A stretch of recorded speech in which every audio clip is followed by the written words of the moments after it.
Hello students. ये video specially उन students के लिए है जो स्टूडेंट इस बार वेस्ट बंगाल बोर्ड के 12th का एग्ज़ाम देने वाले हैं। ठीक है, देखो एग्ज़ाम 14 मार्च से स्टार्ट है। अब समय है नहीं, 1 महीने से 1.5 महीने ही बस बचा हुआ है। ठीक है, इस वीडियो में मैं स्पेशली तुम्हें बताने वाला हूँ कि इंग्लिश का एग्ज़ाम किस प्रकार से देना है। ठीक है, देखो जहाँ पे मैं कोचिंग पढ़ाता हूँ ना, वहाँ पे इंग्लिश का पूरा सिलेबस ख़त्म होकर रिवीजन चल रहा है। आप लोग कहाँ पढ़ते हैं मुझे मालूम नहीं, सिलेबस कितना ख़त्म हुआ है वो भी मालूम नहीं है, मगर इस वीडियो को आप लास्ट तक देखिए, समझ में आ जाएगा कि किस प्रकार से एग्ज़ाम पैटर्न मतलब क्वेश्चन पैटर्न आता है, किस प्रकार से तुम्हें एग्ज़ाम को अटेम्प्ट करना है। और इस वीडियो के बाद तुम्हारा कॉन्फिडेंस लेवल बहुत बूस्ट हो जाएगा, लगेगा कि हाँ ठीक है अब 60-70 उठाया जा सकता है। और जो लोग अच्छे से मेहनत किए हो वो लोग निश्चिंत रहो, उसका 80% एबव जरूर क्रॉस होगा अगर इस वीडियो को सही से फॉलो कर लिया तो। ठीक है, इस पूरा वीडियो में हम एक्चुअली क्या बताने वाले हैं ये सुनो। पूरा क्वेश्चन पेपर को हम डीकंस्ट्रक्ट करेंगे और ऐसा स्ट्रेटेजी बताया जाएगा जिस स्ट्रेटेजी पे चल के थोड़ा कम समय में अधिक मार्क्स स्कोर किया जा सकता है। ठीक है, क्योंकि अब समय है नहीं, महीना 1.5 महीना तो बचा हुआ है, उसी में अधिक मार्क्स लाना है, अच्छा स्कोर करना है। तो उसके लिए ये वीडियो एक बार देखो, शुरू से लेकर अंत तक देखो, समझ में आ जाएगा। ठीक है, देखो अब हम तुम्हारा ना पेपर को थोड़ा डीकंस्ट्रक्ट करते हैं, किस प्रकार से क्वेश्चन आता है। वेट करो थोड़ा। ठीक है, तुम्हारे पेपर तुमको मालूम है 2 पार्ट में बटा हुआ रहता है, पार्ट ए और पार्ट बी। देखो साइड में हम एक फ़ोटो लगाए हैं, वो फोटो में शो कर रहा होगा, पूरा पेपर को हम डीकंस्ट्रक्ट करके लिख के रखे हैं, उसमें शो कर रहा होगा। इसको हम बीच में एक बार फोटो को थोड़ा बड़ा भी कर देंगे, तुम उसको आराम से पॉज करके अच्छे से अपने कॉपी में लिख लेना। ठीक है, ये काम बाद में करना, अभी वीडियो को पूरा देखो आराम से। तो होता क्या है कि पार्ट ए पार्ट बी में 2 बटा रहता है पूरा पेपर। ठीक है, एक होता है तुम्हारा पार्ट ए जो कि पूरी तरह से डिस्क्रिप्टिव होता है, यहाँ पे लॉन्ग क्वेश्चंस रहेंगे डिस्क्रिप्शन वाले, और एक पार्ट बी होता है जिसमें पूरी तरह से क्या रहता है, एमसीक्यू रहता है। ठीक है, और पार्ट ए और पार्ट बी दोनों मिलाकर के 80 मार्क्स फॉर्म करते हैं। तो पहले हम लोग पार्ट ए के ऊपर डिस्कशन करते हैं और हम तुमको पूरा बताएंगे कि एक्चुअली किस तरह से इसमें हम प्रिपरेशन करें कि मेरा 80% से एबव मार्क्स आ जाए इंग्लिश के पेपर में। और ये जो वीडियो है वो सही मायने में 2 पार्ट में बटा हुआ है। आज तो हम पूरी तरह से क्वेश्चन पेपर के ऊपर डिस्कस करेंगे और अगले वाला वीडियो में हम कुछ इंपॉर्टेंट टॉपिक, कुछ इंपॉर्टेंट क्वेश्चंस बताएंगे। ठीक है, ये तुम दोनों करके चले जाना, मेरा पूरा भरोसा है कि तुम्हारा अगर तुम कुछ भी नहीं पढ़े हो अभी तक तो भी तुम्हारा 50-60 आ सकता है। और अगर तुम अच्छे से पढ़ करके आए हो, मतलब साल भर पूरा पढ़ा है, तो नो डाउट तुम्हारा 80% 90% क्रॉस हो जाएगा इंग्लिश के सब्जेक्ट में। अदर सब्जेक्ट का हम धीरे धीरे इसमें डालेंगे वीडियो। ठीक है, तो देखो पहले पार्ट ए का बात करते हैं। पार्ट ए में होता क्या है, पूरी तरह से डिस्क्रिप्टिव है। तो डिस्क्रिप्टिव है तो तुम्हें मालूम है कि 4 ठो पोएम पढ़ना है, 4 ठो प्रोज पढ़ना है। ये सब क्या क्या पढ़ना है ये नेक्स्ट वीडियो में, बस 4 पोएम पढ़ना है, 4 प्रोज पढ़ना है और एक पढ़ना है प्ले जिसका नाम है द प्रपोजल। ठीक है, टोटल इतना ही ना है, 9 है, 9 से ही पूरा पढ़ना है। पूरा इंग्लिश का पेपर ये 9 के इर्द गिर्द घूमता है। तो जो शुरुआत का 4 ठो पोएम है उससे डिस्क्रिप्टिव टाइप का क्वेश्चन आता है, और वो क्वेश्चन आता है टोटल 4। अटेम्प्ट कितना करना है, सिर्फ 2। देखो कितना खूबी है क्वेश्चन का, 4 क्वेश्चन आ रहा है, अटेम्प्ट कितना करना है, 2। और देखो इस वीडियो में तो सिर्फ क्वेश्चन पैटर्न डिस्कस कर रहे हैं, अगले वाले वीडियो में जो 2 करना है ना, वो कौन सा करना है और कौन सा ज़्यादा इंपॉर्टेंट है, हम पूरा एक लिस्ट बना करके ले आएंगे क्वेश्चन का और तुम्हें प्रोवाइड कर देंगे। तुम उसको अच्छे से पढ़ लोगे। ठीक है, उतना कर लेने के बाद तुम्हारा पूरा कॉन्फिडेंस बूस्ट होने वाला है, डोंट वरी। तो अभी फिलहाल क्वेश्चन पैटर्न पे बात करते हैं। तो 4 क्वेश्चन किधर से आने वाले हैं, प्रोज से, यानी कि कहानी से। ठीक है, और 4 क्वेश्चन में से ओनली 2 करना है। कितना आसान हो गया। अगर हम सर ये 4 पेपर मतलब 4 चैप्टर ना करके कोई 2 चैप्टर कोई पूरा अच्छा से कर ले तो अरे ऑफकोर्स अटेंड हो जाएगा भाई। पूरा क्यों करना है, सिर्फ 2 चैप्टर अच्छे से करना है ना। तुम पूरा पढ़े हो अच्छी बात है, अगर नहीं पढ़े हो समय कम है, सिर्फ 2 करना है। हम ये वाला मतलब 2 कौन सा करना है ये हम अगले वीडियो में बताएंगे। फिलहाल 4 में से कितना करना है, 2। ठीक है, ये क्या खत्म हो गया, प्रोज खत्म हो गया। आते हैं पोएम में, यानी कि पोएट्री में। फिर से सेम क्वेश्चन, 4 क्वेश्चन है, करना कितना है, ओनली 2। तुम पेपर में पूरा देख पा रहे होगे, जो साइड में फोटो लगाया गया है उसमें दिख रहा है सब। ठीक है, कितना क्वेश्चन है, 4, करना कितना है, ओनली 2। तो फिर से वही बात होगी ना कि कोई दो चैप्टर अच्छे से पढ़ लेने से मेरा 12 नंबर का तो व्यवस्था लग जाएगा। एक एक क्वेश्चन 6-6 मार्क्स का है।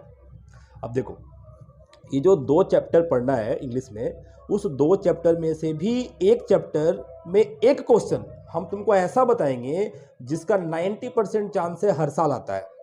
ठीक है, तो फिर ये भी तो आसान होगी। अब तो सिर्फ एक क्वेश्चन बचा है, एक चैप्टर से कोई एक क्वेश्चन, और वो जो एक चैप्टर बचा हुआ है उसमें भी हम तुमको 3-4 तो क्वेश्चन बताने वाले हैं। तुम उसको याद कर लेना अच्छे से। देखो बाबू, समय बहुत बीत चुका है, तो अभी थोड़ा सा शॉर्टकट तरीके से मार्क्स लाना है ना, तो हम तुमको कुछ सजेशन देंगे अगले वीडियो में, तुम उसको याद कर लेना। ठीक है, तो ये किसका खत्म हो गया? प्रोज का खत्म हो गया और तुम्हारा पोएम का खत्म हो गया। अब लास्ट है प्ले, और प्ले में क्या था? The proposal. ये द प्रपोजल वाला जो प्ले है, तुम सोचो, इससे 3 तो क्वेश्चन आता है, करना क्या है? सिर्फ एक। ये जो 3 तो क्वेश्चन आता है ना, उसमें से मैक्सिमम चांसेस ऐसा रहता है बाबू कि जो शुरुआत का 2 क्वेश्चन है वो मतलब फ्रैक्शन वाला क्वेश्चन रहता है, जिसमें कि हम लोग छोटे छोटे आंसर लिखते हैं, है ना, जैसे कि who is Chubukov, who is the father of Natalia, ऐसे करके कुछ क्वेश्चन देता है, मतलब टुकड़े में क्वेश्चन देता है। ये बहुत ही आसान क्वेश्चन होता है, आप इसको कर सकते हैं। ये 2 क्वेश्चन वैसा ही आता है बाबू, इसको कर सकते हैं। अगर आप ये दोनों में कमजोर हैं, नहीं कर पा रहे हैं ऐसा वाला क्वेश्चन, तो तीसरा ऑप्शन में आइए। तीसरा ऑप्शन में एक क्वेश्चन ऐसा देता ही है जिसमें किसी का कैरेक्टर देगा, सोसाइटी का वर्णन देगा, ऐसा कुछ देगा। हम तुमको इसमें 4 क्वेश्चन या 5 क्वेश्चन बताएंगे, बड़ा बड़ा क्वेश्चन। इसमें से एक कन्फर्म आता है, मतलब कन्फर्म आता है मतलब चांसेस ज़्यादा होता है, आ ही जाएगा ऐसा नहीं बोल रहे हैं, लेकिन चांसेस बहुत ज़्यादा होता है इसका आने का। ठीक है, तुम उस 4-5 क्वेश्चन को याद कर लेना। 6 नंबर का व्यवस्था यहाँ से भी लग जाएगा। तो कितना हो गया बच्चे लोग? प्रोज से 2 क्वेश्चन हम बता रहे हैं कि आपको हम इसका ऊपर जो मतलब इम्पोर्टेंट क्वेश्चन वाला नोट्स है अगले वाला वीडियो में शेयर कर देंगे। प्रोज से 2, पोएम से 2, एक ठो प्रपोजल से 5 क्वेश्चन हो गया। 5 क्वेश्चन इंटू 6, 30 क्वेश्चन का व्यवस्था, 30 नंबर का व्यवस्था सॉरी, तुम्हारा इधर से ही लग गया। ठीक है, ये डिस्क्रिप्टिव खत्म हो गया। अब बात करते हैं मतलब पार्ट ए का ही जो दूसरा है भाग, ग्रामर सेक्शन से बात करते हैं। देखो, अगर ग्रामर बहुत स्ट्रांग है तब तो तुम ग्रामर सेक्शन में जाओ, और अगर स्ट्रांग नहीं है तो मेरा मानना है कि अब अगर आप बहुत ज़्यादा कमज़ोर हैं बाबू, तो इसमें अभी लास्ट टाइम में समय मत दीजिए, क्योंकि ग्रामर एक छोटा सा मतलब नहीं है जो आप तुरंत ख़त्म कर देंगे। बहुत कुछ पढ़ना पड़ता है इसमें, जॉइनिंग है, नरेशन है, डिग्री है, वॉइस है ना, पार्ट्स ऑफ स्पीच का इंटरचेंजिंग, मतलब बहुत भास्ट है। ये वही बच्चे लोग पढ़े जो शुरुआत से अच्छे से स्ट्रांग पढ़ते हुए आया है, अच्छे से पढ़ाई किया है, उन लोग के लिए ठीक है। लेकिन अगर तुम ग्रामर में कमज़ोर हो, नहीं आता है कुछ भी, मेरा राय है कि इसको स्किप करो। हाँ, कुछ नंबर छूटेगा, कोई ऑप्शन नहीं है। ठीक है, तो जो पार्ट ए का जो 4 नंबर क्वेश्चन है वो ग्रामर सेक्शन है। ग्रामर सेक्शन में भी ए नंबर है जो कि डू एज डायरेक्टेड है। अगर कर सकते हो अच्छी बात है। अच्छा, जो लोग बहुत ही पढ़ने में ब्रिलियंट है, सर ग्रामर बहुत कुछ आता है, वो क्या करें? तो उनके लिए मेरा राय है कि आप एक टेस्ट पेपर लीजिए, और टेस्ट पेपर लेकर के उसमें शुरुआत से लेके अंत तक जितना ग्रामर किया गया है तुम उसको बना लो रिवीजन के तौर पे। ठीक है, बाकी अगर कमज़ोर हो तो मेरा तो मानना है कि इसको छोड़ दो बाबू। 4 का ए हो गया, 4 का बी, ये बहुत आसान है। और 4 का बी में आता है फिल इन द ब्लैंक्स। और फिल इन द ब्लैंक्स आता कहाँ से है?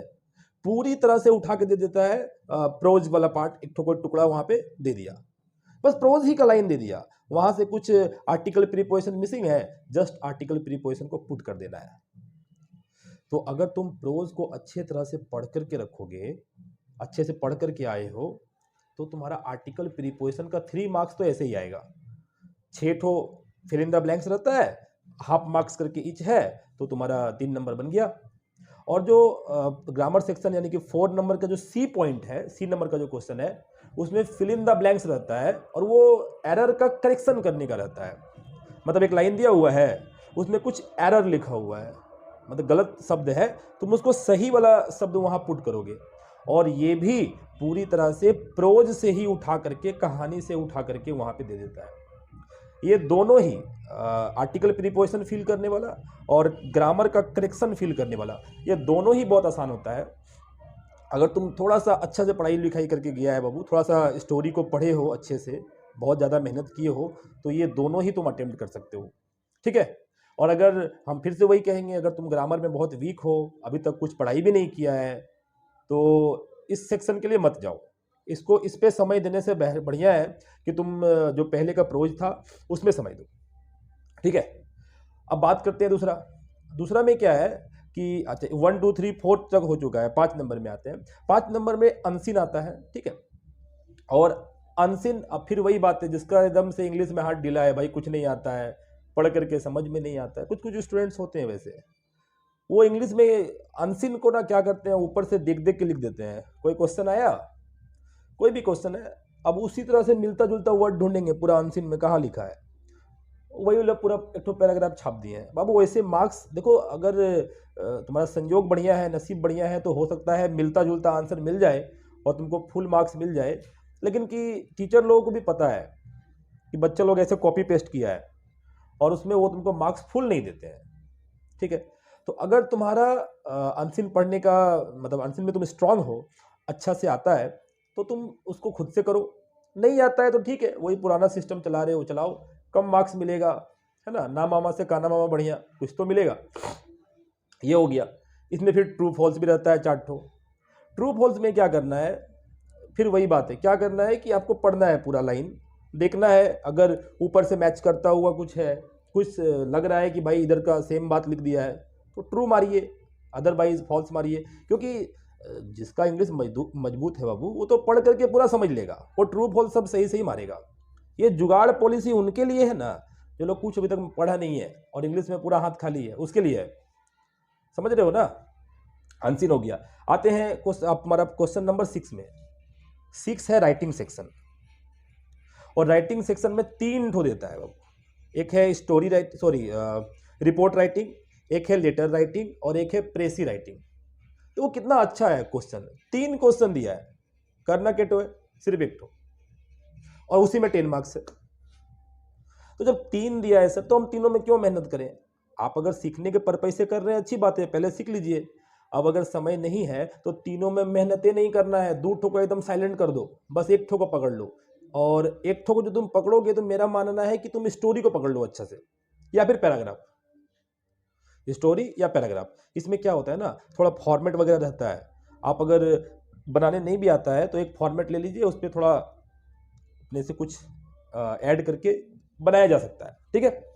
तो कौन कौन सा लेटर इंपॉर्टेंट है, और लेटर का क्या फॉर्मेट होना चाहिए, कौन एक सौ ऐसा लेटर है कि भाई उस पर कर ले तो सभी लेटर को कवर कर सकते हैं, ये वाला नेक्स्ट वीडियो में हम लोग देखेंगे। शायद बहुत जल्द ही हम नेक्स्ट वीडियो डाल दें इसमें। तो हम क्या कहें, राइटिंग सेक्शन में तीनों नहीं करना है, 2 ठो को अभी पूरा छोड़ ही दो। अगर नहीं आता है तो सीखना भी नहीं है, बाद में सीखा जाएगा, अब समय नहीं बचा। 1 ठो सेक्शन को पकड़ना है, 1 ठो, सिर्फ लेटर या फिर रिपोर्ट, प्रेसी को भी मत पकड़ो, लेटर या रिपोर्ट, और पूरी तरह से उसी पे मेहनत करना है। और तुम देखोगे कि एक ही को जब तुम बहुत ज्यादा बार रिपीट करोगे तो तुमको समझ में आ जाएगा। 4-5 लेटर तो याद कर लो, ठीक है। तो ये हो गया पूरा पूरा पार्ट ए, पूरा पार्ट ए खत्म। पार्ट बी में आ जाते हैं, ठीक है। और पार्ट बी में आते हैं अब। तो चलो, पार्ट ए खत्म हो गया, और पार्ट ए के साथ पूरा 60 मार्क्स खत्म हो गया। अब और कितना रह गया, 20 मार्क्स, क्योंकि 20 बाकी का 20 का तो प्रोजेक्ट आता है, टोटल 80 मार्क्स का ही पेपर होता है। तो जो रिमेनिंग 20 मार्क्स है वो तुम्हारा पार्ट बी से आता है। और पार्ट बी जो है वो पूरी तरह से एमसीक्यू और शॉर्ट क्वेश्चन का है। और मेरा स्ट्रांगली मानना है कि जो भी बच्चा इस पार्ट बी में 20 में से 20 ले आएगा, उसका 60 एबव चला ही जाएगा। और देखो, जो लोग भी टॉप करता है ना, जो लोग इंग्लिश के पेपर में 90 प्लस 95 प्लस 80 प्लस लेकर के आता है, वो वही लाता है जो लोग, जो सेक्शन बी है पार्ट बी, उसमें 20 में से 20 लाता है, ठीक है। अच्छा, इसको हम बताते हैं इसका डिकंस्ट्रक्शन कैसे है, मतलब पैटर्न क्या है इसका। इसमें सबसे पहले एकदम सेम डिस्क्रिप्टिव टाइप के जैसा ही है, तुमको 8 ठो शॉर्ट क्वेश्चन देगा प्रोज से, यानी कि कहानी से। तो कितना इंटरेस्टिंग है, 8 देगा, करना सिर्फ 4 है। यहां पर भी वही बात हो गया कि सर अगर 8 है क्वेश्चन और करना 4 है, और मेरे पास चैप्टर भी 4 ही है, मतलब कि प्रत्येक चैप्टर से 2-2 क्वेश्चन, ठीक है। तो क्या ऐसा हो सकता है कि 4 चैप्टर की जगह 2 ही चैप्टर करके जाना है, 2 चैप्टर में 2-2 क्वेश्चन आना है, अटेम्प्ट कर सकते हैं पूरी तरह से। समझ रहे हो बात को ध्यान से। तो यहां पर भी तुम शॉर्टकट में निकल सकते हो। 8 क्वेश्चन देगा, शॉर्ट क्वेश्चन, 4 चैप्टर से देगा, 2-2 क्वेश्चन से, 2-2 क्वेश्चन प्रत्येक चैप्टर से देगा। तुम सिर्फ कोई 2 चैप्टर पे फोकस करो अच्छे से, वहीं से 4 क्वेश्चन आएगा, अटेम्प्ट हो जाएगा। अच्छा, ये बार बार वही बता रहे हैं उनके लिए जो लोग शॉर्टकट में निकलना चाह रहे हैं, ठीक है। फिर 4 तो एमसीक्यू देगा, इसमें कुछ नहीं कर सकते हैं बच्चे लोग। जो भी एमसीक्यू तुमको देगा वो प्रत्येक चैप्टर से एक एक क्वेश्चन देगा, तुमको प्रत्येक चैप्टर बार बार पढ़ के जाना होगा। तुम लॉन्ग क्वेश्चन मत पढ़ो, शॉर्ट क्वेश्चन मत पढ़ो प्रत्येक चैप्टर से, लेकिन एमसीक्यू प्रत्येक चैप्टर से ही पढ़ना पड़ेगा। मतलब प्रत्येक चैप्टर को एक बार रीड तो करना पड़ेगा, कहानी तो पूरा पता होना चाहिए, ठीक है। कितना हो गया? 4 शॉर्ट क्वेश्चन, 4 एमसीक्यू, 8 नंबर हो गया, 8 मार्क्स। नीचे आइए, फिर आपकी सेम पोयम से भी है। पोयम से क्या है, फिर से वैसे ही 8 देगा, शॉर्ट क्वेश्चन करना ओनली 4 है। तो उसी प्रकार से कोई 2 पोयम का चैप्टर पकड़ लीजिए और उसी को अच्छे से कर लीजिए। 4 शॉर्ट क्वेश्चन आएगा, 4 अटेम्प्ट कर लेना है। और एमसीक्यू फिर सेम बात, 4 चैप्टर है, 4 क्वेश्चन देगा, प्रत्येक चैप्टर से एक एक क्वेश्चन। और इसमें मेरा राय है कि तुम एमसीक्यू बहुत ज़्यादा नहीं रहता है बाबू, याद कर लो चैप्टर सबका एमसीक्यू, अगर तुमको अभी तक कुछ पढ़ाई नहीं की हो या समझे नहीं हो तो। और फाइनली जो आखिरी है वो आएगा 4 आपका एमसीक्यू प्ले से, द प्रपोजल से। तो कितना मार्क्स हो गया? 8 marks short question MCQ prose, 8 marks short question MCQ poem, 16 हो गया। और 4 एमसीक्यू आएगा तुम्हारा प्ले से, टोटल 20 हो गया। मीन्स पार्ट ए से 60, पार्ट बी से 20, दोनों मिला के 80 हो गया। और बचा हुआ 20 मार्क्स का तुम्हारा प्रोजेक्ट है, 100 मार्क्स हो गया। और देखो इस तरह से अगर तुम थोड़ा सा एनालिसिस करो तो क्या समझ में आया कि अगर सर अगर हम 2 चैप्टर अच्छे से कर लें, प्रोज का 2 चैप्टर, पोयम का 2 चैप्टर, तो लॉन्ग क्वेश्चन अटेम्प्ट हो जाएगा सर प्रोज का, क्योंकि 2 ही क्वेश्चन तो हमको बनाना है।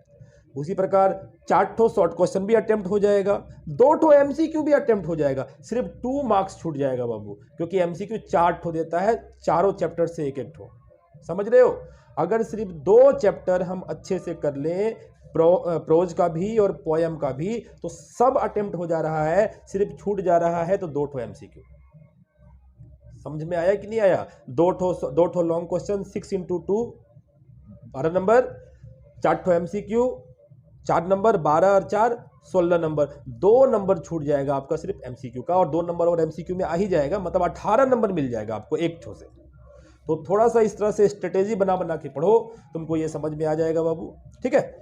हम लोग नेक्स्ट वीडियो में डिस्कस करेंगे कि कौन कौन सा इंपॉर्टेंट क्वेश्चंस है और जो हम तुमको बता सके, जो मोस्टली आते रहता है एग्जाम में। देखो एक्चुअली जो हम तुमको क्वेश्चन बताएंगे ना, वो टेस्ट पेपर का 40-50 जो टेस्ट पेपर है उसका एक समरी निकाला गया है कि हाँ ये वाला क्वेश्चन ना हर बार रिपीट होता है। मतलब एक्चुअली ये पूरा एक्सपीरियंस हो जाता है बाबू पढ़ाते पढ़ाते कि ये सब चैप्टर, ये सब क्वेश्चन जो है ना हर साल रिपीट होता है। तो बस वही एक्सपीरियंस का थोड़ा सा फायदा उठाओ, अच्छा मार्क्स लाओ, ठीक है। मिलते हैं अगली क्लास में बाबू, बाय।